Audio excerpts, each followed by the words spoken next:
Before we begin the story, let us know where you're watching from by leaving a comment below. If you enjoy this video, don't forget to like and subscribe. Have a wonderful day. Enjoy the story, everyone. Sofia Martinez nearly spilled her coffee when she saw a man walk into the Majestic Tower Hotel lobby. He looked like a scarecrow, messy hair, a big beard, a backpack that looked like it had survived 3 world wars, and dirty sneakers. No, no, no, Sofia muttered as she left the front desk and rushed toward the stranger. Sir, excuse monsieur. The man turned around, revealing sun-kissed skin and surprisingly beautiful eyes. For a second, Sofia hesitated. There was something in his eyes that didn't match the rest of his rough appearance. Are you lost? She asked, forcing a professional smile as she positioned herself between him and the guests having afternoon tea. I can give you directions to the nearest hostel. It's only 6 blocks away. James Whitaker held back a laugh. 3 weeks hiking in the Colorado mountains had turned him into exactly that. A bearded wanderer with dirty clothes.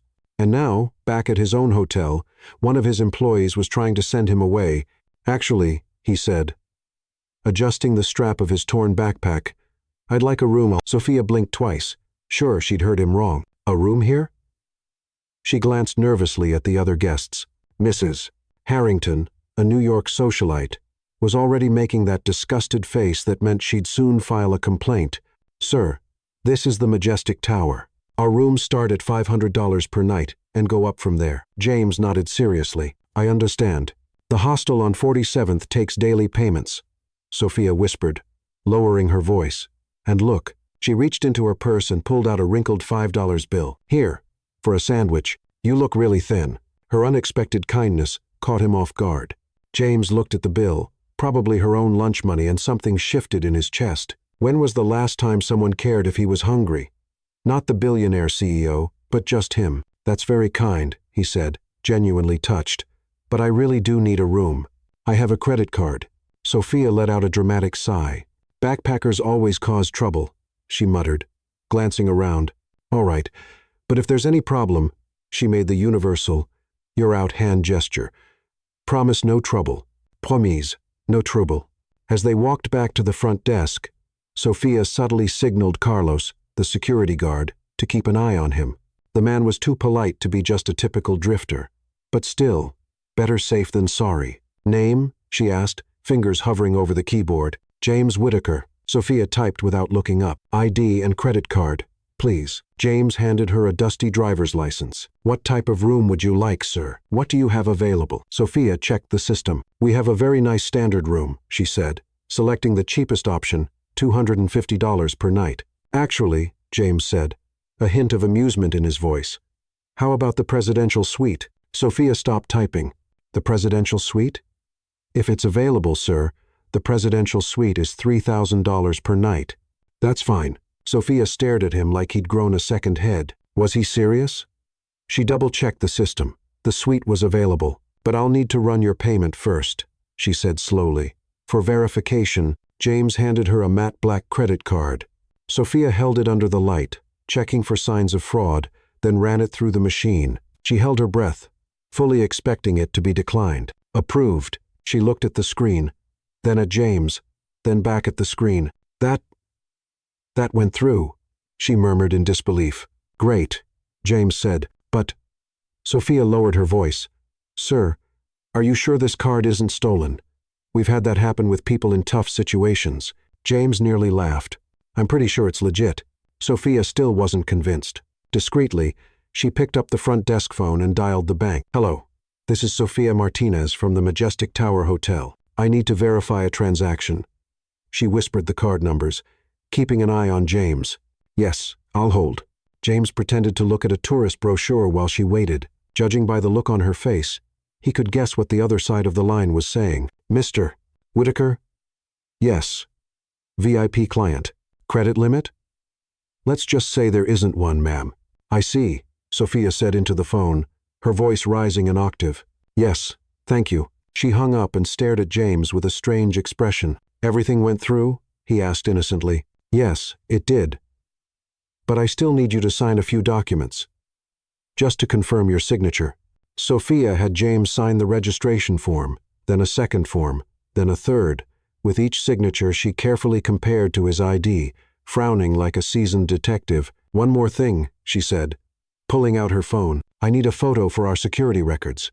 Standard procedure for special guests. James patiently posed while Sophia took 3 photos, each with the flash on. "All set," she finally said, handing him the key card. "The suite is on the top floor." "The elevator." "Sophia," a man's voice interrupted. "Is everything all right?" Sophia turned to see William Carter, the general manager, walking over with a professional smile. "No problem at all, Mr. Carter." Just checking in, Mr. She glanced at James. "Whitaker." William's reaction was immediate. His eyes widened, and his smile shifted from polite to genuinely respectful. "Mr. Whitaker," he exclaimed, reaching out to shake hands. "It's a pleasure to have you back. How was your trip?" Sophia looked on, confused, as William greeted James like someone important. "It was eye-opening," James replied, shaking the manager's hand. "Very different from what I'm used to." "I can imagine," William laughed. "If there's anything you need." Sophia cut in, lowering her voice. "Mr. Carter, may I speak to you for a moment?" "Privately." William looked surprised but nodded. Sophia pulled him a few steps away and whispered urgently, "Be careful. He might be a very skilled scammer." The card went through, but she motioned toward James. "Look at him. Something feels off." William followed her gaze. James was calmly admiring a flower arrangement, his worn-out backpack at his feet, totally unaware of the conversation. "Sophia," William said slowly, "do you know who that man is? A washed-up heir? Someone who won the lottery?" Sophia shrugged. He didn't want to give many details. William opened his mouth, then closed it, then opened it again. "He won the lottery?" Across the lobby, James had caught parts of the conversation. "Won the lottery?" He smiled to himself. Why not? It was a lot easier than explaining the billions in inheritance and investments. "Yes," he said, walking back over. "The lottery." Still getting used to all of this, he gestured vaguely toward the fancy lobby. Sophia nodded, satisfied her theory was correct. It made sense. A lottery winner. Still new to wealth. Not yet used to dressing for upscale places. "Well," William said, still processing everything, "congratulations on the winnings. If you need any advice about investing or—" "Actually," Sophia interrupted, feeling suddenly responsible. "I've already given him a few basic tips, things people with sudden wealth should know." James bit his lip to hold back a laugh. "Sophia's been very helpful, I'm sure," William muttered, glancing between them like he was trying to solve a puzzle. "Well, Mr. Whitaker," Sophia said, returning to her professional tone, "your suite is ready. Breakfast is served from 6 o'clock to 10 o'clock. Room service is available 24 hours a day." And she hesitated. "If you need help with anything, I'm always here."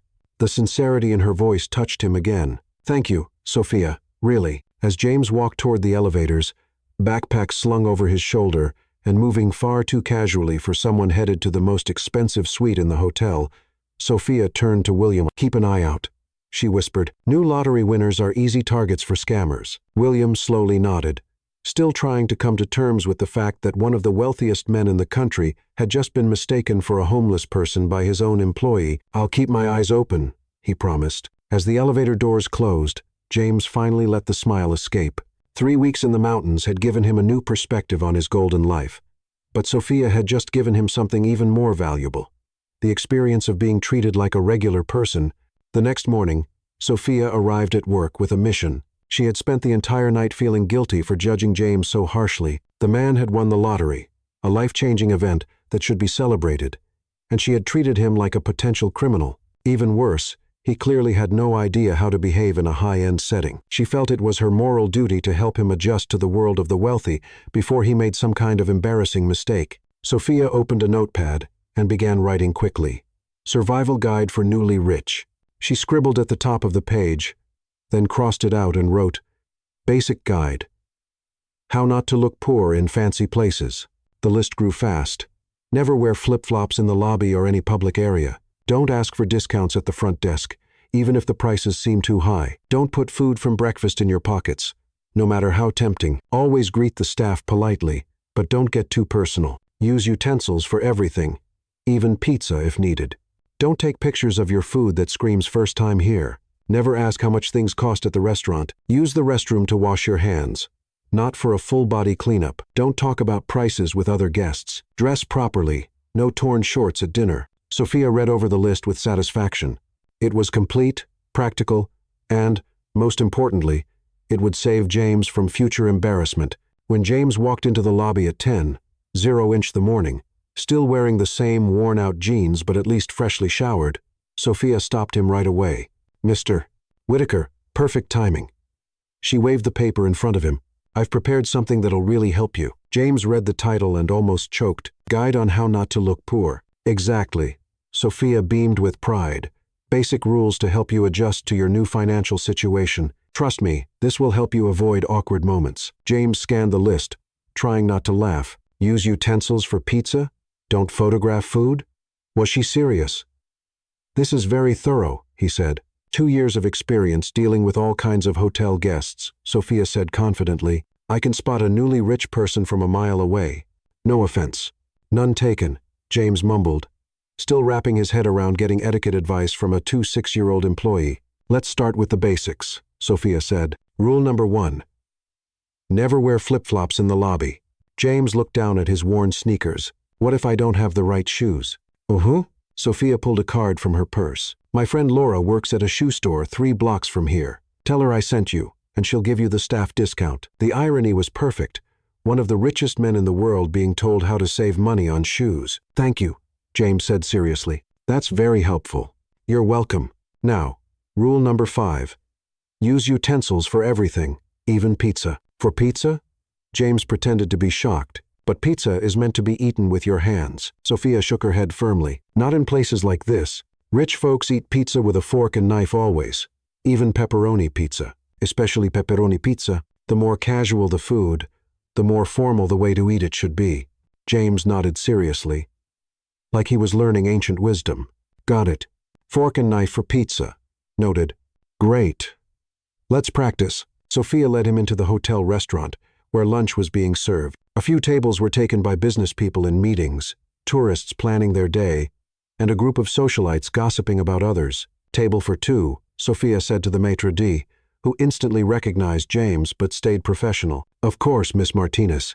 Table 23 has a great view." Once seated, Sophia took her role as instructor seriously. "Remember, sit up straight, don't put your elbows on the table," and she paused dramatically. "We're ordering pizza to practice rule number 5. James almost laughed out loud. "Pizza for lunch? Trust me, it's the ultimate test." The waiter, Daniel, who had worked at the hotel for 15 years and knew James since he took over the company, was slightly surprised to see the boss with Sophia but remained polite. "Good afternoon. What can I get you today?" "1 margarita pizza," Sophia said with confidence, "and 2 sparkling waters." "Excellent choice," Daniel replied, carefully avoiding James's eyes. As they waited, Sophia continued the lesson. "Rule number 6. Don't take photos of your food. That screams first time in a fancy place. What if I want to show my friends?" Resist the urge. Rich folks don't take food pictures. They just eat. The pizza arrived in 15 minutes, served on an elegant plate with linen napkins. James looked at the utensils beside the plate like they were surgical tools. "Now, show me," Sophia said, arms crossed. James picked up the fork and knife with exaggerated care. He cut a tiny piece of pizza, chewed slowly, and swallowed with a thoughtful look. "How is it?" Sophia asked. "Very refined," James replied. At the table next to them, a middle-aged couple watched the scene with fascination. The woman whispered something to her husband, who shook his head in disbelief. James kept eating his pizza with a knife and fork, each movement careful and proper. He cut the slices into perfect little shapes, chewed with his mouth closed, and dabbed his lips with the napkin after every bite. "Perfect," Sophia whispered, glowing with pride. "You're learning fast." Across the restaurant, 3 businessmen stopped talking to watch what was happening. One of them discreetly took out his phone, as if documenting a rare species of human behavior. "Can I ask you something?" James said, cutting another tiny piece. "Of course. Why are you helping me? Yesterday, you thought I was a criminal." Sophia blushed a little. "Because I judged you by your appearance, and that was wrong. My grandma always said, it doesn't matter where you come from. It matters where you're going. You won the lottery. That's amazing.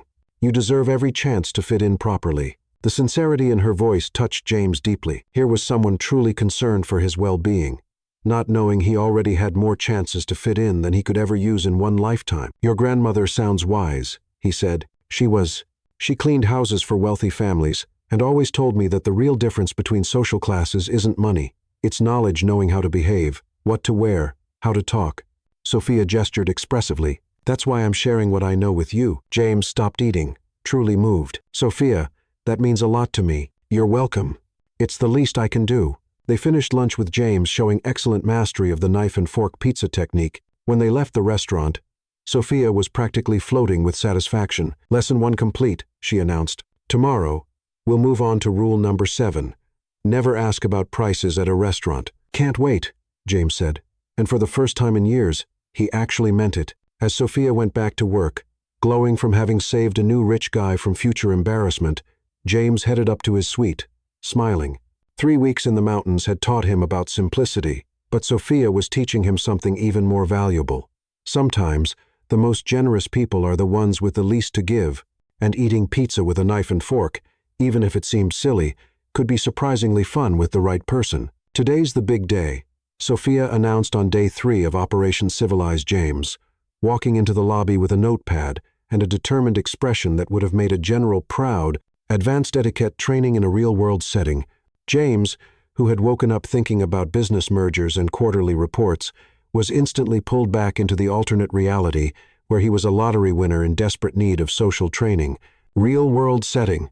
he asked, amused. "Le ciel étoilé," Sophia said with reverence, as if naming a sacred pilgrimage site. 3 Michelin stars. "If you can get through dinner there without embarrassing yourself, you'll officially graduate from How to Be Rich 101. James nearly choked. Le Ciel Étoilé was one of his favorite restaurants. He dined there at least once a month and knew the chef, Pierre Dubois, personally, but Sophia didn't need to know that. "Sounds intimidating," he said, pretending to be nervous. "That's why I brought study materials." Sophia opened her notepad, revealing diagrams that looked like architectural blueprints, a complete map of proper cutlery setup in a fine dining restaurant. The map was a work of art in itself. Sophia had drawn plates, glasses, napkins, and silverware with obsessive precision. Every item was numbered and connected by arrows to tiny handwritten notes.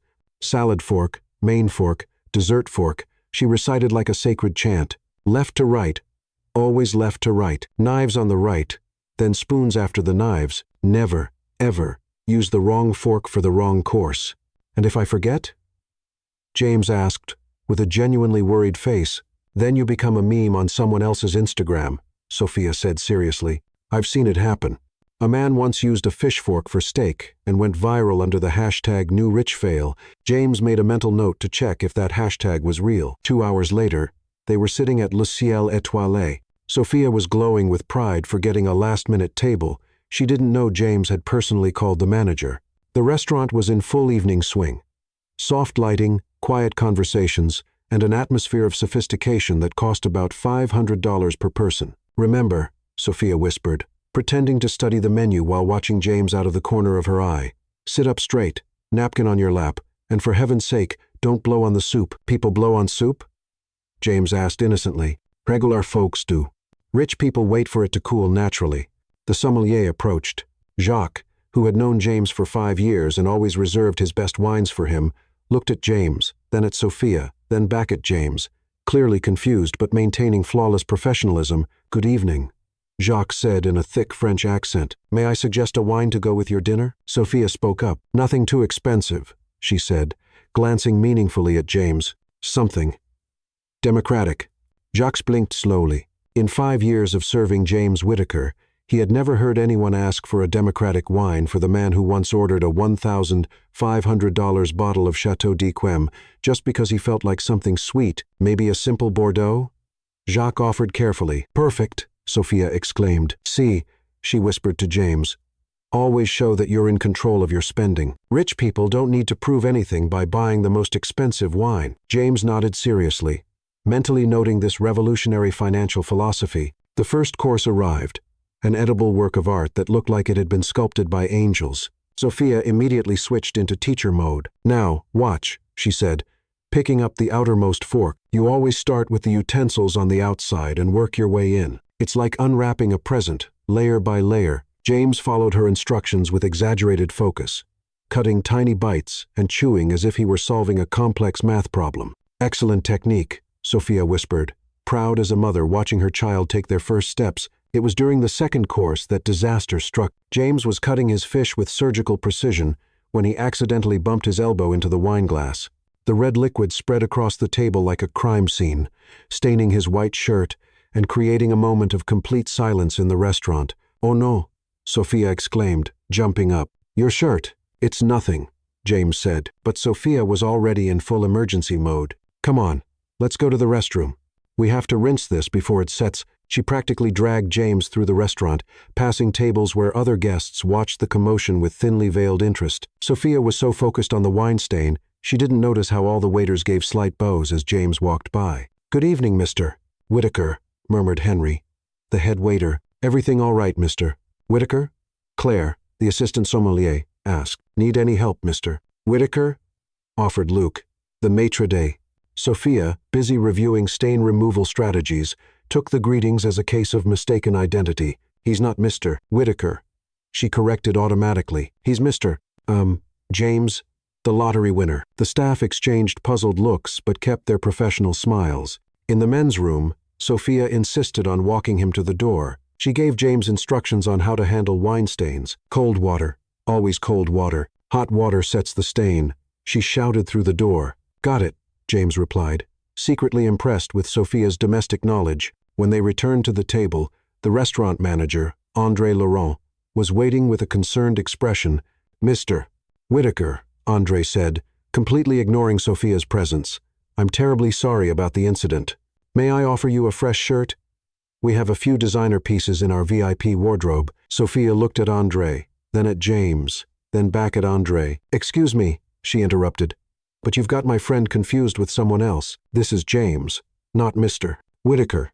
André looked genuinely puzzled. "But madam, this is definitely understandable mistake." James cut in quickly, giving André a look that clearly said, "Don't blow the cover. It happens more often than you'd think." After 15 years in fine dining, André had learned that the whims of ultra-wealthy clients were often impossible to explain. If James Whitaker wanted to pretend he wasn't James Whitaker, who was he to argue? "Of course," André said slowly. "Me mistake, Mr. James. May I still offer the new shirt?" "That won't be necessary," Sophia said firmly. "We managed with cold water and basic home cleaning techniques." After André left, clearly confused but maintaining professional dignity, Sophia turned to James with a satisfied look. "See, that's exactly the kind of embarrassing situation we're trying to avoid. Waiters in fancy places can be very presumptuous. They assume any well-dressed customer is some kind of celebrity." "Very insightful," James agreed. "Now, where were we? Oh yes, fish cutting technique. The secret is a 45-degree angle." The rest of the dinner went on with James receiving subtle greetings from all the staff, while Sophia continued her mission to teach him, completely unaware that she was giving etiquette lessons to a man who probably dined at places like this more times in a month than she had in her entire life. When they finally left, Sophia was beaming. "Mission accomplished," she announced. "You behaved like a true gentleman. Well, except for the wine incident, but that could happen to anyone." "Thanks for your patience," James said sincerely. "You're welcome." As they walked down the street, Sophia chatted away about plans for the next phase of James's transformation. He couldn't stop smiling. It had been years since he'd had so much fun, and it was all thanks to a determined receptionist who had decided to save him from himself. The fact that she was saving him from problems he'd solved decades ago only made it more entertaining. "We need to talk about your wardrobe," Sophia declared the next morning, showing up in the lobby with the determination of a general planning the Normandy invasion. "You can't keep looking like you just walked out of a wildlife documentary." James looked down at his clothes. Faded jeans, a cotton t-shirt, and the same worn-out sneakers that had caused such a stir 3 days ago. To be fair, Sophia had a point. "Do you have a suggestion?" he asked, pretending to be helpless. "Suggestion?" Sophia laughed, as if he had asked if she had plans to colonize Mars. "James, I have a master plan. We're going to turn you from backpacker to millionaire in one afternoon." She pulled a list from her pocket because, of course, there was a list. Sofia Martinez didn't do anything without proper documentation. "First stop, Macy's, 2nd floor, men's section. We'll get as many clothes as possible for the lowest price. using advanced bargaining tactics I learned from watching reality shows about couponers. James blinked slowly. Advanced bargaining tactics from reality shows. Extreme couponing and bargain hunters. Sophia said proudly, I watched all the seasons twice. You'll be amazed by my skills. 40 minutes later, they were at Macy's, with Sophia marching through the aisles like a military commander inspecting troops. James followed her, fascinated by how seriously she approached the mission of buying clothes. First, she said, stopping dramatically in front of a suit section, we need to establish your new visual identity. You want to look new money, but not new money who doesn't know how to spend it. There's a difference? James asked, genuinely curious. Oh, there's a huge difference, Sophia replied, picking out a navy blue suit. New money who knows how to spend buys quiet quality. New money who doesn't know how to spend buys loud, flashy stuff that screams, look at me, I have money. Oi, a salesman approached. Thomas, a middle-aged man with a perfectly trimmed mustache and a professionally friendly smile, said, can I help you? Yes, Sophia exclaimed, taking full control of the situation. My friend here needs a full wardrobe. Suit, shirts, ties, shoes, everything. But we want fair prices. Thomas looked at James, then at Sophia, trying to make sense of the unusual dynamic between them. Of course, I can show you some options. Wait, Sophia interrupted, raising her hand like a traffic officer. Before we see anything, I need to know, do you offer discounts for bulk purchases? Well, we do have a few promotions. What kind of promotions? Specific percentages? Free items? Let's talk actual numbers. James watched, captivated, as Sophia questioned poor Thomas like he was a suspect in a police investigation. She had pulled out a notepad and was literally taking notes on the store's discount policies. If we buy 3 shirts, do we get a discount on the 4th? Sophia asked. We have a buy 2 get 3 deal on. And ties? What's the deal with ties? Sophia, James tried to gently interrupt. Maybe we could just look at the clothes? Shh. Sophia motioned for him to be quiet. This is the most important part. Never start negotiating after you fall in love with the product. Always set the terms first. Thomas looked at James with an expression that clearly said, first time shopping with her, huh? Let's start with suits, Thomas finally announced. Show us 3 options in the mid-price range, and I want to see the price tags before he tries anything on. Thomas led them through the section, showing suits ranging from $400 to $800. Sophia examined each tag like it was a legal document, taking notes and murmuring numbers to herself. This one, she said, pointing at a $600 Hugo Boss suit. What's your best offer? Well, the price is $600. $600 is the tourist price, Sophia said with a confidence she definitely hadn't earned. What's the price for serious customers buying multiple items? Thomas looked around nervously, as if he were about to share military secrets. I can check with my manager about maybe 5%. 5%. Sophia acted shocked. Thomas, you're dealing with a customer who's about to spend thousands today. Thousands. 5% is what you give someone buying socks. James was trying so hard not to laugh that his shoulders were shaking. Sophia had turned into a ruthless negotiator, using bargaining tactics that probably worked better at flea markets than in department stores. Let me speak with the manager. Thomas sighed, clearly out of his depth. As Thomas walked away, Sophia turned to James with a triumphant look. See, you have to show that you're not desperate. Salespeople can sense desperation from a mile away. You're impressive, James said sincerely. Thomas returned with an older, stern-looking man, probably the manager. I understand you're looking to make a substantial purchase, the manager said with professional calm. Exactly. Sophia clapped her hands. My friend here needs a full transformation. Flexible budget. But we want real value for our money. I can offer 10% off your total if you spend over $1,000. Sophia pretended to consider the offer as if it were an international peace treaty. 15%, she countered, and free alterations. 12% with free alterations. Deal. Sophia reached out her hand dramatically. 2 hours later, James stood in front of the fitting room mirror, wearing the Hugo Boss suit, a crisp white shirt, and a blue silk tie. The transformation was remarkable. From scruffy traveler to polished executive in a matter of minutes. Oh my goodness, Sophia exclaimed as he stepped out. James, you look like a CEO. Because I am one. James thought. But out loud he said, "You think so? Think so? I'm sure. Thomas, we'll take it all. The suit, 3 shirts, 2 ties, and those black Oxford shoes." Thomas started calculating the total. "We're at $2,040 before the discount. And with our negotiated discount," Sophia asked eagerly, "we saved over $200? $200. James." "Impressive," James agreed, pulling out his credit card. "But wait," Sophia said, grabbing his arm. "Let me try one more thing." She turned to Thomas. "That $200 tie my friend was looking at, what's the best price you can do?" Thomas looked at the Hermes tie. James had casually mentioned, "Well, the general discount already applies." "Come on, Thomas.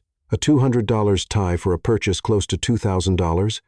You can do better than that." After another 10 minutes of intense bargaining, Sophia got the price down to $150. "Victory!" she cried, doing a small victory dance in the middle of the store. $50 off a tie. I'm a bargain genius. James paid the bill, smiling as Sophia proudly shared her negotiation tactics with every employee who would listen. "The trick," she explained to a passing cosmetic saleswoman, "is never accept the first price. Never. There's always room to negotiate if you know how to push." As they left the store, Sophia carrying several shopping bags like war trophies, James quietly excused himself to use the restroom. In reality, he went back to Thomas. "The difference my friend negotiated," James said quietly, handing over $300 in cash. "You can keep it as a tip. She worked hard and deserves to feel like she got a real win." Thomas looked at the money, then back at James. "Sir, this is very generous." "And Thomas?" James smiled. "If she ever comes back here, make sure she always gets the discount she asks for. She's got a good heart." When James rejoined Sophia on the sidewalk, she was still glowing with victory. "James, do you realize what we just did? We turned you into a refined man and saved a fortune. I should seriously think about becoming a personal shopper." "You really should," James agreed, watching as Sophia arranged the shopping bags with a kind of proud, motherly care. As they walked back to the hotel, Sophia excitedly planning the next phase of James's makeover, he thought about how strange and wonderful it was to see someone get so happy about saving $50 on a tie that cost less than what he usually tipped waiters. Sophia Martinez was teaching him the real value of money, one lesson at a time, and he was enjoying every minute of it. The next day, Sophia showed up in the lobby carrying a picnic basket that looked like it had been packed by an Italian grandmother, worried about underfed grandchildren. "Surprise," she announced, swinging the basket like she'd just won the lottery. "Today, we're doing something different. No etiquette lessons or shopping, just good old-fashioned fun in Central Park." James looked at the overflowing basket. "How many people are you planning to feed?" "Just us." Sophia blushed a little. "Maybe I went overboard. I cook when I get nervous. And last night, I was very nervous." "Nervous about what?" "About today." Sophia waved her arms dramatically. "I've never had a picnic with a, lottery winner. What if you're used to caviar and champagne? What if peanut butter sandwiches are offensive to your newly refined taste?" James held back a laugh. "Sophia, I grew up on peanut butter sandwiches. They're my favorite." Sophia's face lit up. "Really? Oh, thank goodness. Because I made 12 different kinds. Peanut butter and jelly. Peanut butter and banana. Peanut butter and honey." 12 kinds? James interrupted, impressed. "And I brought chips, homemade cookies, apple juice." And Sophia opened the basket to reveal a feast big enough for a small army, maybe a few brownies. 40 minutes later, they were sitting on a checkered blanket in Central Park, surrounded by enough food to feed a festival. Sophia had picked a spot under a tree with a view of the lake, where families were picnicking and couples were out on dates. "Perfect," Sophia declared, lining up the sandwiches like little soldiers. "Nature, fresh air, and homemade food. This will help keep you grounded after your life change." James took a bite of a peanut butter and banana sandwich, savoring not just the nostalgic flavor but also the irony of it all. When was the last time he'd eaten in a public park? Probably in college. Over a decade ago. "Tell me about your dreams," James said, genuinely curious. "You mentioned you want to write." Sophia's eyes lit up. "Well, I've always wanted to write stories about ordinary people in extraordinary situations." Like she waved half a sandwich. A receptionist who finds out her neighbor is actually a retired secret agent, or a librarian who wins the lottery and travels the world hunting for rare books. "Those stories sound fascinating," James said sincerely. "They're just dreams. Sophia shrugged, but James saw the spark of passion in her eyes. My real dream is to open a bookstore cafe in Brooklyn, a cozy place where people can come to read, write, talk about books. It'd be like a giant living room for book lovers. Why don't you do it? Sophia laughed, but there was a trace of sadness in her voice. With what money? Do you have any idea how much it costs to open a business in New York? Between rent, inventory, permits, decor, we're talking at least $200,000. For me, it's like trying to buy the moon. James chewed thoughtfully. $200,000 for him. That was less than the price of his watch. But for Sophia, it meant a lifetime of impossible saving. What about you? Sophia asked. What are you planning to do with your lottery winnings? Any wild dream you've always wanted to make real? Before James could answer, his phone rang. He looked at the screen and frowned. It was Ethan Lee, his chief financial officer, probably about the Whitaker Industries merger with the German hotel chain he'd been negotiating for months. Sorry, he said to Sophia, I need to take this. It's important. Mr. Whitaker, Ethan said without any introduction when James picked up.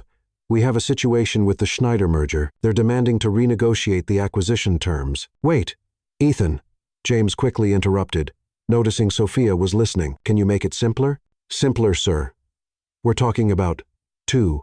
Simpler, James repeated firmly, giving Sophia a meaningful look. There was a confused pause on the other end. And sir, are you okay? I'm fine. Just simplify the situation so I can understand better. After 15 years working for James, Ethan had learned to read his boss's odd signals. Oh, you're undercover. I see. Well, sir, let's say the big promotion you were waiting for at work is getting complicated by some company regulation changes. James almost laughed at Ethan's attempt to turn a huge corporate merger into ordinary office language. And what do you suggest? Maybe it's better if we discuss this in person at your home later. Perfect idea. Thanks. James hung up and turned to Sophia, who was looking at him with a strange expression. Work? She asked. Yeah, James said, trying to sound casual. McDonald's can get pretty complicated sometimes. Sophia blinked. McDonald's has company mergers? James immediately noticed his mistake.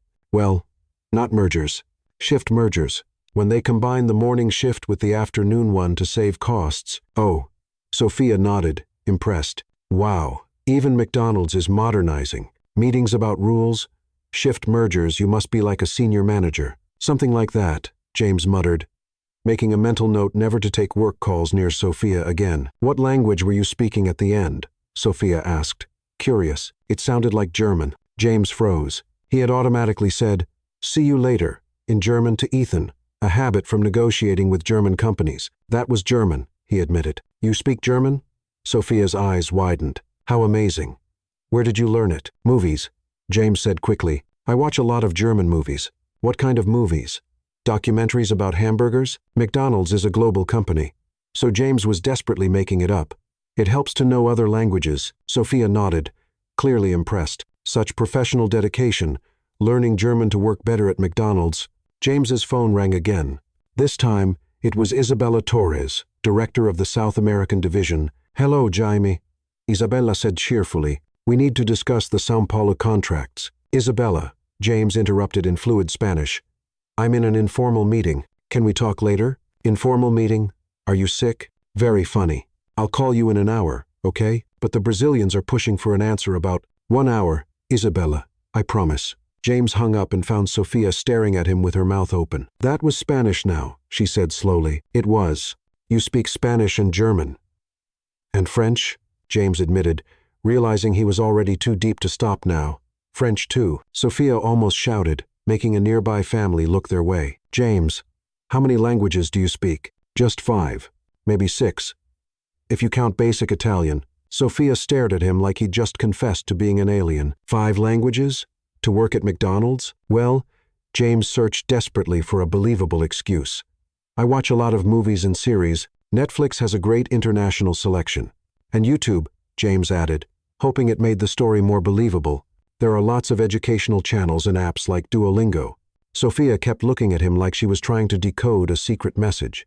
James, that's amazing. You must have a very high IQ. Just dedication, James said modestly. Dedication? Sophia laughed, but it was a laugh full of admiration. James, you're a polyglot lottery winner, working at McDonald's who learned languages watching movies. You should write a book about your life." The phone rang a third time. This time, it was the French office number. "No," James said out loud, hanging up without answering. "No more work today." "But what if it's important?" Sophia asked. "Nothing is more important than peanut butter sandwiches with a friend," James said sincerely. Sophia smiled, a smile that lit up her whole face. "You know how to say the right things." They spent the rest of the afternoon eating, talking, and laughing. Sophia shared stories about strange hotel guests. James made up fake adventures about life at McDonald's, and both carefully avoided topics that might reveal more than they wanted. When the sun began to set, Sophia packed up the picnic leftovers with military-like efficiency. "Best day in weeks," she declared. "Thanks for letting me do this." "Thanks for inviting me," James replied. "It's been a while since I relaxed like this." As they walked back through the park, Sophia suddenly stopped. "James?" "Yes?" "Promise me that if fame goes to your head, you won't forget normal people like me." James looked at her, this kind woman who had shared her dreams, her homemade food, and her friendship with no expectations. "Sophia," he said seriously, "I promise, people like you are exactly the ones I'll never forget." And for the first time in days of well-meaning lies, James Whittaker had told the absolute truth. Sophia stayed awake all night, staring at the ceiling of her small apartment in Queens while her mind processed the strange events of the last few days. James knew 5 languages. He got calls about company mergers at McDonald's. All the fancy restaurant staff greeted him like he was someone important. Something wasn't adding up. The next morning, Sophia arrived at work with a mission: find out who James Whittaker really was. She had watched enough episodes of CSI to know that every serious investigation started with quietly watching the suspect. The problem was, Sofia Martinez had about as much spying skill as an elephant trying to hide behind a pole. "I need a disguise," she muttered to herself, digging through the lost and found drawer behind the front desk. "Something to make me invisible." 5 minutes later, Sophia emerged, transformed into a bizarre version of a private detective. Huge dark sunglasses covering half her face, a bright pink sun hat a guest had forgotten, and a copy of the New York Times that she had poked holes in to create observation windows. The final look was more like someone escaping from a mental hospital than a professional spy. "Perfect," whispered Sophia, positioning herself behind a marble column in the lobby. "Now, I just have to wait for the target to show up." What Sophia didn't know was that the moment she put on those ridiculous glasses, Carlos, the head of security, had alerted his whole team. "Everyone," Carlos said over the radio, "Sophia's having some kind of episode. She's wearing a strange disguise and hiding behind column 3. Keep your distance, but keep an eye on her." "Noted," replied Diego, another guard. "She has a newspaper with holes." "I know, Diego, I know." At 10 o'clock a.m., James appeared in the lobby, wearing one of the new shirts Sophia had helped him buy. He casually headed for the elevator, unaware he was being discreetly followed by a woman wearing oversized sunglasses and carrying a newspaper like a shield. Sophia sneaked after him, trying to match her steps to the lobby's background music.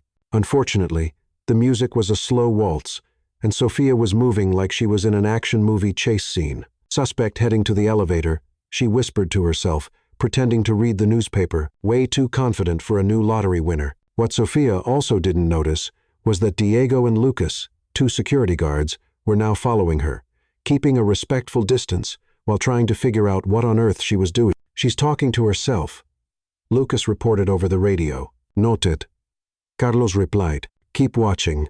James got on the elevator, and Sophia rushed toward the stairs, determined to reach James's floor before him. She climbed 2 flights in high heels, arriving out of breath on the 3rd floor, just as the elevator doors opened.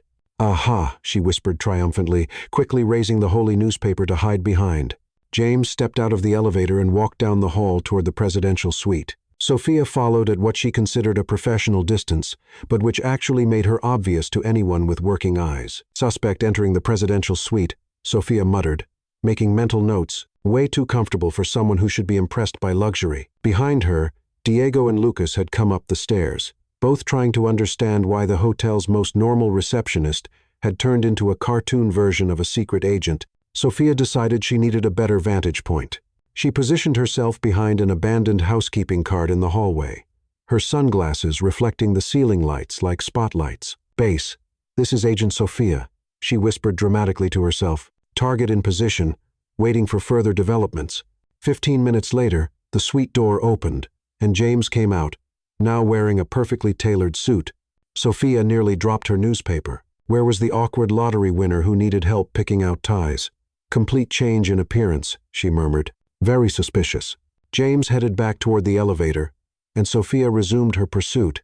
This time, she decided to improve her spy technique by borrowing a room service cart to blend in. The result was Sophia pushing a cart full of clean towels down the hallway, wearing sunglasses and a pink sun hat, trying her best to look like a regular cleaning staff member. "This is brilliant," she whispered. "No one suspects the cleaning crew." Diego watched Sophia roll by with the cart and spoke into his radio. "Carlos, now she's taken a room service cart. She stole it? Well, borrowed it without permission.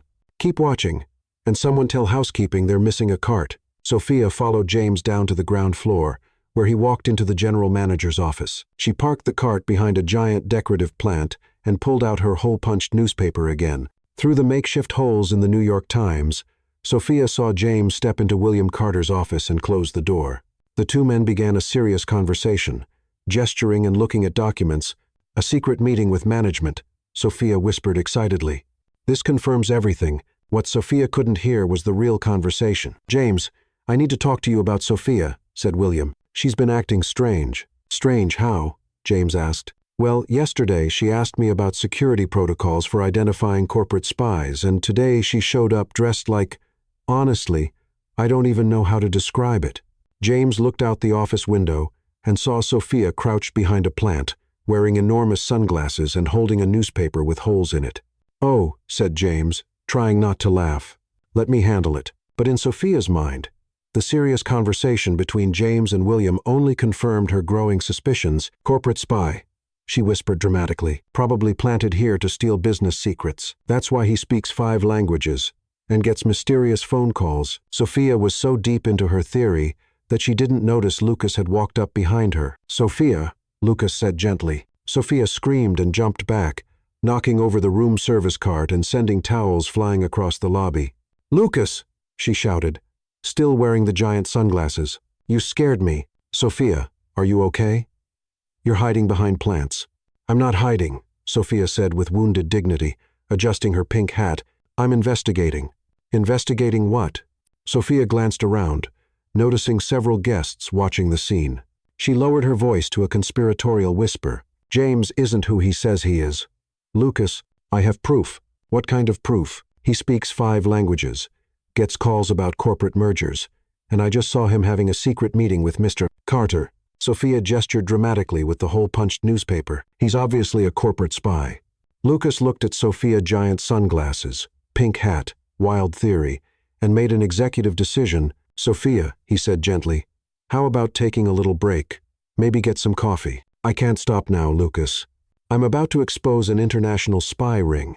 At that moment, James walked out of William's office and saw Sophia in the middle of the lobby, surrounded by scattered towels, wearing a disguise that could be seen from outer space. "Sophia," he asked, clearly concerned, "are you okay?" Sophia turned to him, and even through the ridiculous sunglasses, James could see the suspicion shining in her eyes. "I'm just fine, James," she said, putting extra emphasis on his name, "just observing hotel activity to improve guest service." "In disguise?" he asked, trying not to laugh. "It's not a disguise," Sophia protested. It's an alternative uniform for behavioral observation." And that was the moment James Whittaker realized his little joke had created a monster, and Sophia Martinez, completely convinced she had uncovered an international conspiracy, had no idea how to fix it without telling the truth. After the whole spy disguise incident, James knew he had to do something drastic before Sophia called the FBI to investigate what she thought was a case of corporate espionage. The solution he came up with was risky. A romantic dinner. "Well, not exactly romantic," he muttered to himself as he made the arrangements. "More like a thank-you dinner that might seem romantic depending on how the moon hits the table." James had asked the staff to set up the hotel's private rooftop terrace, a space usually reserved for corporate events and celebrity weddings. But instead of going all out with baccarat crystal and imported orchids, he gave very specific instructions. Make it look like a lottery winner tried to plan something fancy. The result was a strange mix of genuine simplicity with unintentional touches of luxury that James just couldn't completely hide. Sophia showed up at the terrace at 7 o'clock p.m. wearing the nicest dress she owned. A simple black one she had bought on clearance 2 years ago. When she saw the setup, her suspicions about James momentarily vanished, replaced by pure surprise. "James," she whispered, looking around. "This is beautiful." And it really was. String lights which cost $300 each. Not that Sophia needed to know, gave the space a warm glow. A small table was set with plain white plates, Hermes, but subtle, and candles. $400 handmade ones that smelled like Himalayan jasmine, but looked completely ordinary. "I wanted to thank you," James said, clearly nervous, "for everything you've done to help me. The makeover, the etiquette lessons, the advice. Without you, I'd still be trying to eat pizza with my hands." Sophia laughed, and the last of her doubts melted away. This didn't feel like a corporate spy. It felt like a genuinely grateful man. "You didn't have to do all this," she said, touched by the gesture. "I wanted to," James replied sincerely, and he meant it. He truly wanted to thank Sophia, even if his reasons were more complicated than she knew. Dinner started off perfectly. James had ordered food from the hotel restaurant, but asked for simple dishes: grilled salmon, rice pilaf, and steamed vegetables. Nothing too fancy that might raise questions about his comfort with fine dining. "So," Sophia said as they ate, "sorry about earlier today. I guess I got a little paranoid." "Paranoid about what?" James asked innocently. "Well," Sophia blushed. "Promise you won't laugh?" "Promise. I kind of thought you might be a corporate spy." James nearly choked on his salmon. "A corporate spy? I know. It sounds ridiculous now. But you speak all those languages. You get mysterious phone calls." And Sophia waved her fork around. "Everyone seems to know who you are. Like you're famous or something?" "Maybe I just have one of those familiar faces," James offered. "That must be it," Sophia agreed, relieved to finally have a rational explanation. "Like Tom Hanks. Everyone swears they've met him." They kept talking and laughing, the mood getting more and more relaxed. Sophia shared stories about her family, her dreams of becoming a writer, and her theories about why wealthy hotel guests always made the most impossible requests. "Last week," she said, waving a spoonful of rice, "a woman asked me to make it rain less because it was ruining her honeymoon. Like I control the weather."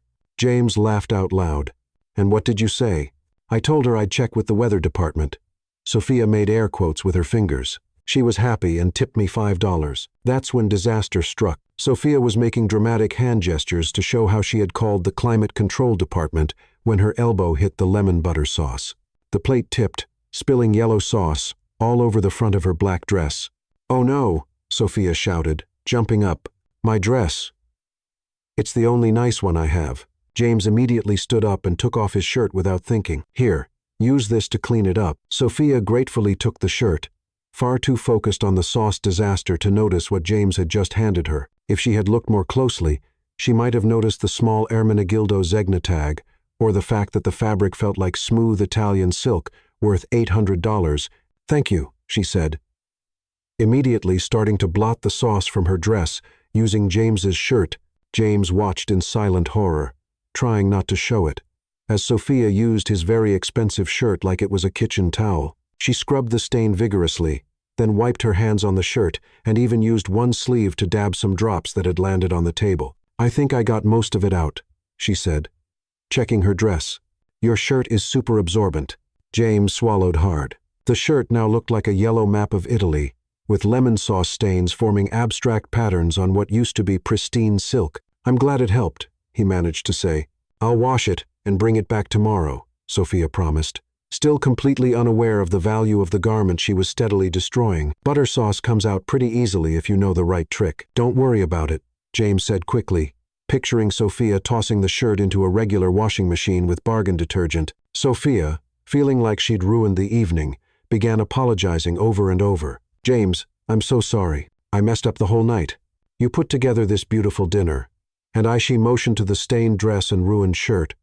"I'm a disaster when it comes to fancy situations." "Sophia," James said firmly, "you didn't ruin anything. Accidents happen. But your shirt, it's just a shirt. A shirt that cost more than Sophia's monthly salary. But still just a shirt." Sophia looked at him with admiration. "You're very understanding. Most men would have been upset." "Why would I be upset over a little sauce?" "Because," Sophia hesitated, "well, that shirt must have cost at least $50. Even for someone who just won the lottery, $50 is still a lot." James nodded seriously. That's true. $50 is a fair amount. Sophia felt even worse. Look, I'll buy you a new shirt. It might take me a few weeks, I'll have to save up. But, Sophia. No, James interrupted. It was an accident. And besides, he smiled. It was worth it just to see you in action with your stain fighting skills. You've got some very enthusiastic techniques. Sophia laughed, finally relaxing. I learned from my grandmother. She used to say, any stain can be removed if you're determined enough. End of sake. Your grandmother was a wise woman. They finished dinner with Sophia still wearing the $800 Italian silk shirt tied around her waist like an apron, occasionally wiping her hands on it whenever she picked up something that might stain. James watched every move like someone witnessing a car crash in slow motion, unable to stop it but oddly fascinated. When they finally said goodbye, Sophia was still wearing the shirt. That was the loveliest night, she said sincerely. Thank you for showing me that lottery winners can be regular people. Thank you for showing me that regular people can be extraordinary, James replied. After Sophia left, James stood alone on the terrace, looking at the lemon sauce stain still on the table. He pulled out his phone and called his personal assistant, Oliver. I need you to order 12 more of those blue Zegna shirts I always wear. I have a feeling I'm going to need them. 12, sir. May I ask why? James looked out at the city lights, thinking about Sophia, likely trying to clean lemon sauce out of Italian silk in her tiny laundry room. Let's just say I met someone who has a very enthusiastic relationship with sauces. And for the first time in years, James Whittaker went to sleep smiling over a ruined shirt. The next morning, Sophia woke up still smiling about the dinner. James's shirt was hanging in her bathroom, soaking in a mix of detergent and baking soda her grandmother swore could remove any stain known to mankind. Poor guy, she murmured, making instant coffee. I bet that shirt is one of the only fancy things he bought with his lottery money. While waiting for the coffee, Sophia sat down at her old laptop, the one she'd bought used 3 years ago. She'd woken up with an idea for a short story. The lottery winner who didn't know he was rich. It would be based on James, of course, with a few changes to protect his privacy. But what's a good last name for the character? She wondered, tapping on the slow laptop, something that sounds classy but not too fancy. That's when a mischievous thought popped into her head. Why not Google James Whittaker? Just to make sure there wasn't some famous James Whittaker out there who could make her story a problem. Just a quick search, she told herself as she opened her browser, just to avoid any copyright issues. Sophia typed James Whittaker into the search bar and hit enter, expecting maybe a few LinkedIn pages and social media profiles of regular people with the same name. What showed up on the screen made her coffee fall off the table. James Whittaker, CEO of Whittaker Hospitality Group, worth $8 billion. Sophia blinked, then blinked again, then rubbed her eyes and looked at the screen once more. That has to be someone else, she muttered, clicking on the first link. There must be millions of James Whittakers in the world. The Forbes page opened, showing a professional photo of a man in a sharp suit, perfectly styled hair, and a confident CEO smile. Sophia stared at the photo for a long moment before her brain could process what she was seeing. It was James, her James. The James she had taught to eat pizza with a fork and knife. No! Sophia shouted so loud the neighbors knocked on the wall. She frantically clicked link after link, each page confirming what she desperately wanted to deny. James Whittaker, 34 years old, heir to the Whittaker Hotel empire, one of the 10 richest people in America. Whittaker Hospitality Group owns 44 luxury hotels worldwide, including the iconic Majestic Tower Hotel in Manhattan. Majestic Tower, Sophia shouted at her laptop. He owns the hotel where I work, she kept reading, each line hitting her like a punch in the stomach. Known for his private nature and quiet philanthropy. Graduated from Harvard Business School with honors. Speaks 6 languages fluently. 6 languages! Sophia grabbed her hair. I told him he learned from watching Netflix. Memories started hitting her like grenades of embarrassment. Offering him $5 to buy a sandwich, suggesting he stay at a hostel on 47th Street, teaching him how to use utensils properly, negotiating discounts for him at department stores. Explaining how not to look poor in fancy places.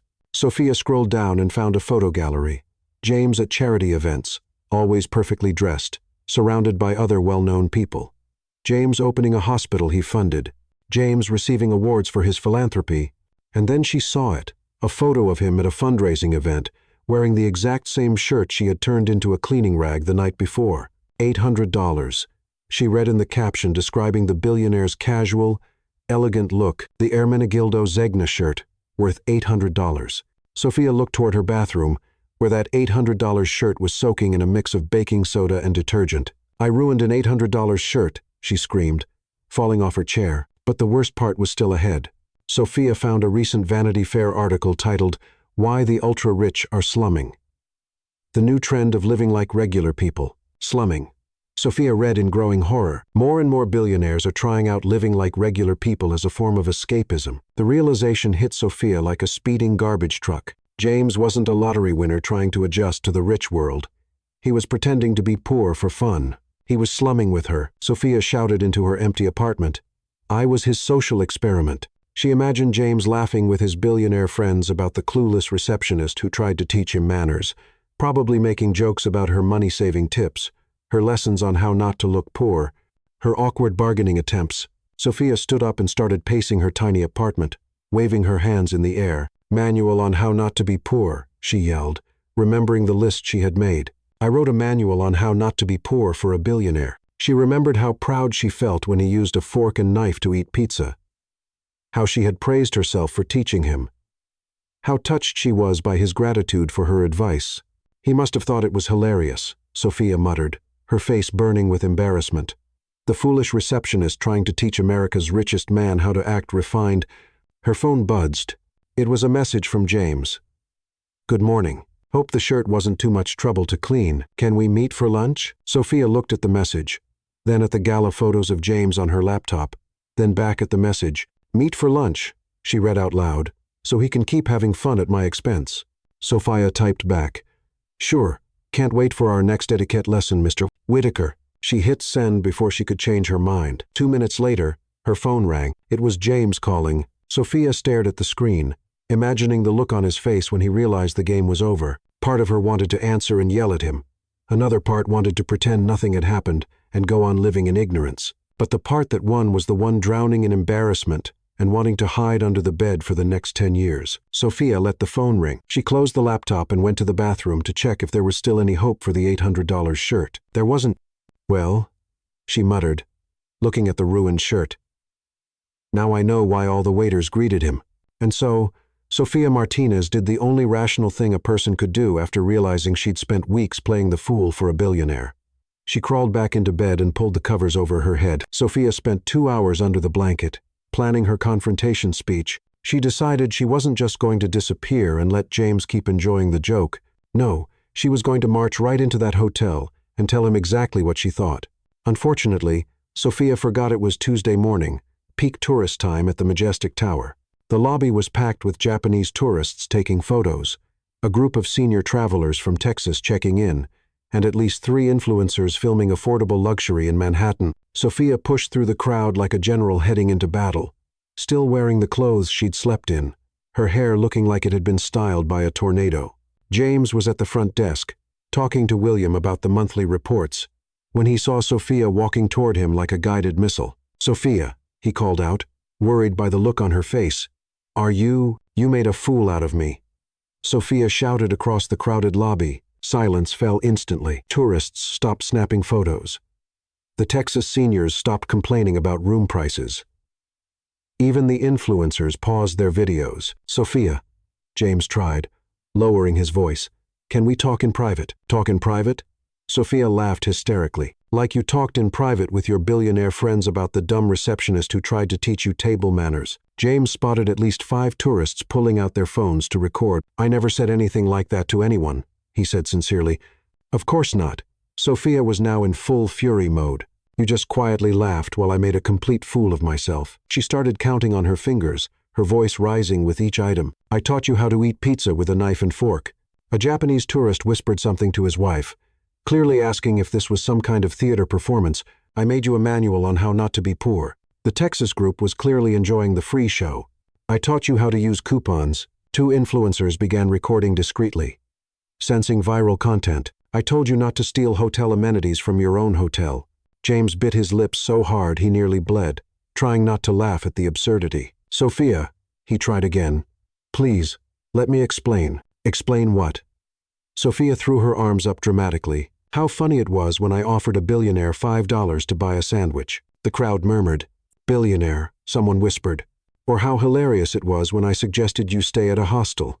Sophia went on, now holding the audience in the palm of her hand. Or when I bargained like crazy to get you a discount on your $200 tie. James noticed William standing behind the counter, watching the scene like it was a live soap opera. And the best part, Sophia continued, voice dripping with sarcasm, was when I explained why rich people are out of touch with reality to one of the richest men in America. A tourist started clapping, thinking it was part of the hotel's entertainment program. Sophia, please. James took a step closer. No.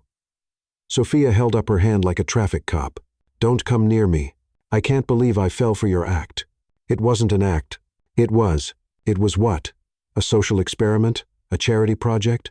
A way to feel better about yourself by pretending to be normal? James opened his mouth to answer, but Sophia wasn't finished.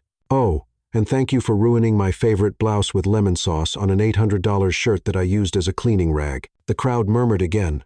$800 for a shirt was impressive. Even for wealthy tourists. Wait, James said, confused. You ruined your shirt? Your shirt! Sophia shouted. I ruined your $800 shirt, using it to wipe up sauce. James blinked. Sophia, you didn't ruin anything. I have dozens of those shirts. That was clearly the wrong thing to say. Dozens? Sophia almost exploded. You have dozens of $800 shirts? William discreetly signaled security to take position not to restrain Sophia, but to manage the growing crowd. And you know what else? Sophia went on, clearly running on pure emotional exhaustion. I bet you even had my life investigated. You checked my financial background just to make sure I was poor enough for your slumming experiment. James froze. Sophia saw the look on his face, and her world collapsed. You did investigate me, she said quietly, all the anger turning into deep pain. You really looked into my life. Sophia, it's standard security protocol. Security protocol? Sophia shouted, now with tears in her eyes. You violated my privacy just to have fun with me. The crowd murmured uncomfortably. This had stopped being entertainment. It was clearly something personal and painful. I never meant to hurt you, James said honestly. But you did, Sophia said, her voice cracking. You made me feel special, like I was helping someone, and the whole time, I was just entertainment. Sophia looked around, realizing for the first time that dozens of people were filming and taking pictures. Perfect, she muttered. Now I'm going to be a meme too. And then, Sophia Martinez did the only thing a person with dignity could do after finding out she'd been tricked by a billionaire in front of 50 tourists with cameras. She turned around and marched out, then tripped on the revolving door, gathered herself, and marched out again. The crowd erupted in murmurs and camera flashes. James stood in the lobby, surrounded by curious tourists, and the sound of William urgently whispering into his radio about damage control. And for the first time in his life, James Whittaker felt like the poorest man in the world. Sophia returned to the hotel 3 hours later, wearing clean clothes and carrying a resignation letter she had written and rewritten 7 times. She had decided her only option was to leave with dignity, hand in her notice formally, and disappear from the face of the earth. The lobby was still busy, but thankfully, there were no crowds recording epic confrontations. Sophia marched straight to the front desk, where William was working. Mr. Carter, she announced dramatically.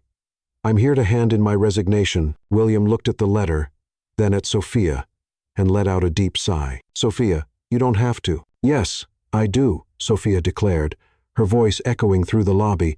I can't keep working in a place where I was humiliated by. She looked around and lowered her voice into a theatrical whisper. Certain billionaires who think it's fun to fool innocent employees. A few guests glanced in their direction with curiosity. I accept your resignation, William said gently. But I wish you'd reconsider. Never. Sophia slapped her hand on the desk. My dignity is worth more than any job. She turned to leave dramatically, her hair flying behind her like in a movie. Unfortunately, Sophia had forgotten she was wearing new shoes with smooth soles. Her feet slipped on the polished marble floor of the lobby, and she stumbled spectacularly, her arms spinning like helicopter blades as she tried to regain balance. James, who had quietly entered the lobby hoping for a chance to speak to her, instinctively stepped forward to help. Sophia, he called, reaching out to catch her. No, Sophia shouted back, rejecting his help with such force that she lost her balance even more. I don't need your help. She flailed her arms to push James away. completely lost her footing, and fell backwards straight into the decorative fountain in the center of the lobby. The splash was epic. Sophia surfaced from the fountain like a very angry mermaid, soaking wet, with a water plant hanging from her hair and looking like she'd been attacked by an octopus. The entire lobby froze. Tourists, staff, guests, everyone was staring at Sophia sitting in the fountain, dripping and radiating absolute indignation. "I'm fine," she shouted to no one in particular, trying to keep her dignity while pulling seaweed off her face. "Perfectly fine." James stepped toward the fountain. "Sophia, let me help." I said I'm fine. Sophia tried to rise from the fountain with dignity, but her foot slipped again, and she landed back in the water with another splash. That was the moment when at least 6 people started recording. Sophia finally managed to get out of the fountain with the dignity of a soaked cat, leaving a trail of water and pond plants across the marble lobby. "I'm going home now," she announced, trying to sound dignified despite dripping with chlorinated water. "I wish you all a wet dry. Have a dry day." She headed toward the exit, leaving wet footprints behind her, when she realized she had lost a shoe in the fountain. Sophia looked at the shoe floating among the lily pads, then at the crowd watching, then at James, who was clearly trying not to laugh. "You can keep the shoe," she said with as much dignity as she could gather. "Consider it a farewell gift." And so, Sophia Martinez walked out of the Majestic Tower Hotel, limping on one foot, leaving behind a trail of water, a floating shoe, and what would soon become the most viral video of the week. 3 hours later, Sophia was home, trying to forget the most embarrassing day of her life, when her phone started buzzing nonstop with notifications. The first video she saw had 2 million views, and the title, "Receptionist Teaches Billionaire How to Be Poor, Epic Fountain Ending." The second had 3 million. "Hotel Karen Attacks Billionaire Owner and Falls in Fountain." The third, with 5 million views. Plot twist. She tried to teach manners to the hotel owner. Sophia scrolled through the comments. I lost it when she yelled about discount coupons. His face trying not to laugh is everything. Better plot twist than Netflix. Someone give this woman a reality show. Sophia threw the phone on the couch and shouted to the empty apartment. "I'm a meme." Her phone rang. It was her best friend, Olivia. "Sophia, you're on TikTok." "I know," Sophia groaned. "You've got 5 million views. You're famous. Famous for falling into a fountain after teaching a billionaire how to use coupons." Sophia sighed. "Just like I always dreamed. On the bright side," Olivia said cheerfully. "At least now you have an interesting story to tell." Sophia looked at the phone, still buzzing with notifications. "Olivia, yeah, next time I say I'm going to confront someone dramatically, remind me to wear shoes with grip." And just like that, Sophia Martinez became internet famous for all the wrong reasons, proving that sometimes life has a very particular sense of humor when it comes to dignity and decorative fountains. 2 weeks after the fountain incident, as Sophia now called it in her head, she got a job at Pages and Petals, an independent bookstore in Brooklyn that looked like it had been decorated by someone who believed chipped teacups and dying plants were the height of bohemian sophistication. The owner, Leonard, a man in his 62nd with a philosopher's beard and glasses he insisted were vintage, though they were clearly from the last century, hired her mainly because he wanted to boost foot traffic in the store. "You're famous," Leonard said on her first day. "People will come here just to meet you." Sophia thought Leonard was being overly optimistic. She was wrong. On the first day, 12 people showed up. On the second, 23. On the third, Sophia stopped counting when she realized there was a line outside on the sidewalk.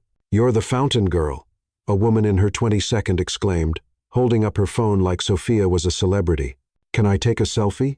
"Did you really teach that billionaire how to use coupons?" asked a middle-aged man, clearly fascinated.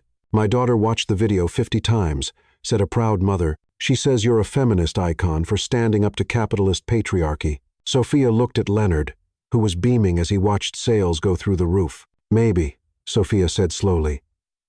"I should create a themed section, and so, the Books for People Pretending to Be Poor section was born, a carefully curated collection of books on household budgeting, social etiquette, memoirs by wealthy people who chose to live like the poor for the experience. The section included classics like How to Live on $1 a Day When You Have Billions, Survival Guide for Former Rich People, and Sophia's personal favorite, Slumming for Dummies. It's a brilliant social critique, Sophia explained to a journalist from the Brooklyn paper who came to interview the new local literary sensation. It explores the disconnect between economic privilege and genuine human experience. Sophia had learned to talk like that after watching several documentaries on contemporary art. The section became so popular that Leonard asked Sophia to create themed workshops. Workshop on how to spot disguised billionaires. Sophia announced to an audience of 20 people at the bookstore. Clues include speaking multiple languages learned from watching movies, getting mysterious calls about mergers at McDonald's, and eating pizza with a knife and fork without complaining. The audience laughed and took notes, as if they were in a college lecture. While Sophia was building her new career as a disguised rich people detector, James Whittaker was going through the worst identity crisis of his adult life. Sitting in his office on the top floor of Whittaker Tower, he stared out at the city and felt completely empty. Sophia had been the first person in years to treat him like a regular human being, and he had ruined everything. Even worse, her words kept echoing in his head. Rich people are out of touch with reality. Was she right? Was he really that disconnected? That's when James decided to make a bold change. He was going to follow every money-saving tip Sophia had taught him. "Mr. Whittaker," said Oliver, his assistant, entering the office. "The French restaurant confirmed your reservation for tonight. Cancel it." James said, "I'll eat at home. Peanut butter sandwich." Oliver blinked. "Sir?" "And Oliver, next time we go to the grocery store, remind me to bring coupons." "Coupons, sir." "Discount coupons?" Sophia said saving money matters. Over the next few days, James's team watched with growing concern as their boss started practicing domestic savings strategies. He began bringing peanut butter sandwiches to work in brown paper bags.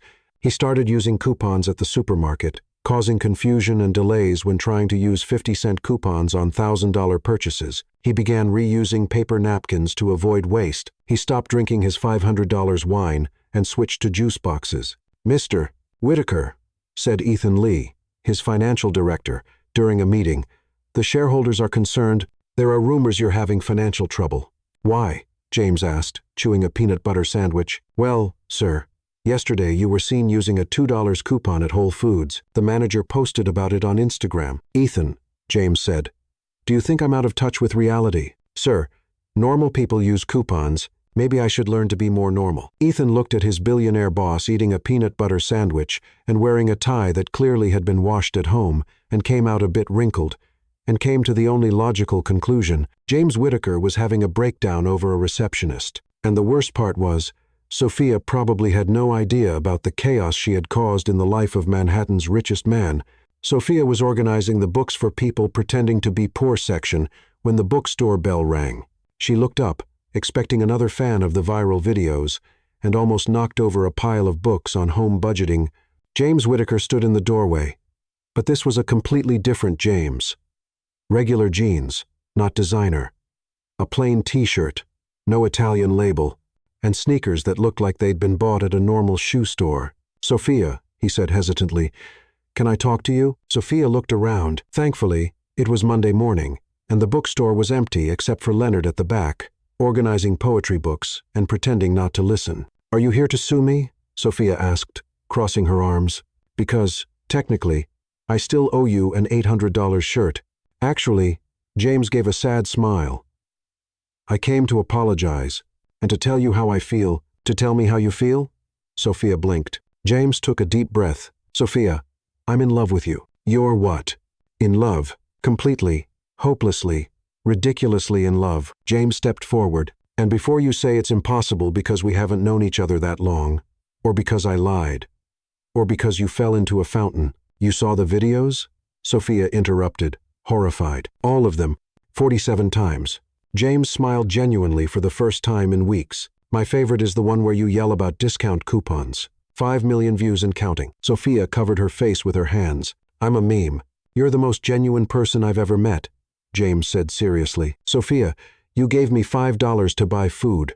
Not because you wanted something from me or thought I could help you, but just because you thought I was hungry. You looked skinny." Sophia mumbled through her hands. "When was the last time someone cared if I was hungry?" James asked, more to himself than to her. "Not the CEO, not the billionaire, just me. I'd never met anyone who saw me as a regular person." Sophia slowly lowered her hands from her face. "James, I know I lied. I know I hurt you. But those weeks with you were the happiest I've had in years. You even taught me how to eat pizza with a fork and knife." He laughed. "You made me a guide on how not to be poor, which, by the way, is still completely wrong," Sophia said, though a smile was starting to form on her lips. "And you showed me that sometimes the most valuable thing we can give is genuine attention." Sophia studied him for a moment. "I don't hold a grudge," she said finally. "To be honest, it was kind of fun teaching a billionaire how to be human." James laughed, relieved. "So, is there any chance you'll forgive me?" "I already did." Sophia hesitated. "But I have a confession." "What is it?" Sophia walked over to the counter and pulled out a small box. "I kept all the coupons you forgot during our outings." She opened the box, revealing a neatly organized collection of discount coupons. "I figured rich people always forget to save money." So, James looked at the collection. $2 discounts on pizza, 50 cents off ice cream, 10% off dry cleaning. "You kept my coupons?" he said, truly touched. "I thought maybe you'd need them someday." James picked up one for sandwiches. "Sophia Martinez, would you be my girlfriend?" Sophia smiled. "Seriously? A billionaire is asking me out in a small bookstore in Brooklyn? A man who learned how to use coupons is asking out the woman who taught him how to be human." James corrected her. Sophia considered it. "All right, but I have one condition." "What's that?" "No expensive gifts for the first 6 months." Sophia pointed at him firmly. "I want to be sure you're interested in me, not in impressing the poor girl with money." James smiled. "Peanut butter sandwiches and picnics in the park." "Perfect. And, James, yes, you can keep using those coupons. Saving is saving, no matter how many billions you've got." James kissed Sophia right there in the middle of the books for people who pretend to be poor section, while Leonard discreetly clapped from the back of the store, and for the first time in his life, James Whitaker felt truly rich. 3 months later, Sophia Martinez stood in front of the mirror in her small Brooklyn apartment. Adjusting the pearl necklace Olivia had lent her, she wore a simple but elegant white dress she had found on clearance with an employee discount, thanks to the sales clerk who was a fan of her viral videos. "I still can't believe I'm getting married at the place where I fell into a fountain," she murmured to Olivia, her maid of honor. "And just 3 months after you told each other how you felt." Olivia laughed. "You two really don't waste time. When you know, you know," Sophia said with a smile. "Besides," James said, "the longer we waited, the more time I'd have to come up with new conspiracy theories about him." The wedding was a unique mix only Sophia and James could pull off. A simple ceremony in Central Park, the same place they had their picnic, followed by a reception on the majestic tower rooftop. The decorations were intentionally modest. String lights, flowers from the local market, and a sign that read "Coupon, Free Zone." An inside joke between the couple. The guests were an eclectic mix. Leonard from the bookstore sitting next to Ethan Lee, the CFO, Carlos, the security guard, chatting with William Carter, and at least 10 people who knew Sophia from her viral videos and came to cheer for the most unlikely couple of the year. "Dear friends," the officiant began, "we are gathered here today to unite Sophia and James, two people who prove that sometimes true love shows up disguised as hilarious misunderstandings." Sophia laughed, remembering all the absurd moments that had brought them to this point. "But before the vows," the officiant continued, "the bride would like to make a special presentation." Sophia pulled a small envelope from her sleeve. "James," she said seriously, "as a wedding gift, I have something very special for you." James looked at her, curious, as Sophia opened the envelope. "Honeymoon discount coupons," she announced proudly. 15% off the inn at Martha's Vineyard. Free breakfast if we stay 3 nights. And Sophia paused for effect. "Look at this one. It's a discount on bike rentals." The guests burst out laughing. Leonard shouted, "That's my girl!" from the back. James interrupted, laughing so hard he nearly dropped the rings. "Did you really bring coupons to our wedding?" "They're honeymoon coupons," Sophia said, defending herself. "I accept all the coupons," James said solemnly, "and I promise to use them proudly." When it was time for the vows, James held Sophia's hands. "Sophia," he began, "3 months ago, you taught me something no business school ever could. The real value of things. You showed me that $5 given with love is worth more than 1,000 given out of obligation. You taught me that eating pizza with a fork and knife can be hilarious, and that someone can be a billionaire and still need to learn how to be human." Sophia was crying happy tears that completely ruined her cheap but waterproof makeup. "And, James," she said, You showed me that dreams can come true in the most unexpected ways. Who would have thought that teaching manners to a lottery winner would lead me to the love of my life? You taught me that sometimes the best things come disguised as bearded backpackers who don't know how to eat pizza properly, and who love discount coupons, James added. And who love my coupons, Sophia laughed through her tears. After the ceremony, during the reception on the terrace, William Carter gave a toast to Sophia, who turned our hotel into a viral romantic comedy, and to James, who proved that even billionaires can learn that love is priceless, but might come with a discount if you know where to look. A few days later, Sophia was in the temporary office she had set up in an empty room at the Majestic Tower. On the desk were business plans, financial spreadsheets, and a pile of coupons sorted by category. Sophia's hospitality training already has 5 hotels interested in the program, she said to James, who was sitting in a simple chair, eating a peanut butter sandwich. And the concept? He asked. Simple. Train staff to treat every guest like a VIP, no matter what they look like. Sophia showed him a presentation. Lesson number 1. The guy with the torn backpack might be your future boss. James laughed. And the sustainability program?